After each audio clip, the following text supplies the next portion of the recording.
ડેરીના મેનેજિંગ ડાયરેક્ટરનું રાજીનામું પડ્યું છે। ડેરી પ્રશાસન દ્વારા અજય જોશીનું રાજીનામું મંજૂર કરવામાં આવ્યું છે।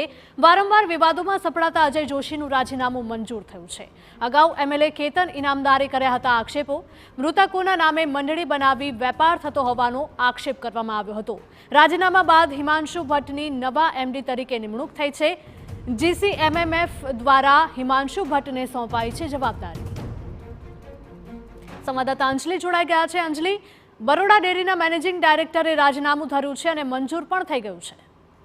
બિલકુલ, જેવી રીતે વાત કરી કે બરોડા ડેરીના જે મેનેજિંગ ડાયરેક્ટર છે અજય જોશી કે જેઓનું દ્વારા છેલ્લા ઘણા સમયથી વડોદરા ડેરીના મેનેજિંગ ડાયરેક્ટરના પદ પર હતા, ત્યારે છેલ્લા ઘણા સમયથી બરોડા ડેરી અનેક વિવાદોમાં સપડાયેલી હતી। તે દરમિયાન સાવલીના ધારાસભ્ય કેતન ઇનામદાર દ્વારા એક કૌભાંડ સામે કરવામાં આવ્યું હતું, જેની અંદર તેમણે દેસર તાલુકાની જે મેરાકુવા દૂધ મંડળીમાં ગેરરીતિ આચરી હોવાનું પણ જે સામે આવ્યું હતું, તે તમામ બાબતો પુરાવાઓ સાથે રજૂ કરી હતી। મૃતકોના નામ પર સભાસદોના નામે દૂધ ભરાતું હતું અને તેના નાણાં પણ ચૂકવાતા હતા, તે પ્રકારની જે વિગતો છે તે સામે આવી હતી। સાથે જ મૃતક સભાસદોના નામે બોગસ બેંક એકાઉન્ટ ખોલાવી અને નાણાંની ઉચાપાત કરી હોવાની પણ સામે આવ્યું હતું। ત્યારે તમામ જે વિગતો છે તપાસની વચ્ચે મેનેજિંગ ડાયરેક્ટર અજય જોશીએ પોતાનું રાજીનામું ધરી દીધું છે અને તંત્ર દ્વારા તે રાજીનામાને મંજૂર પણ કરી દેવામાં આવ્યું છે।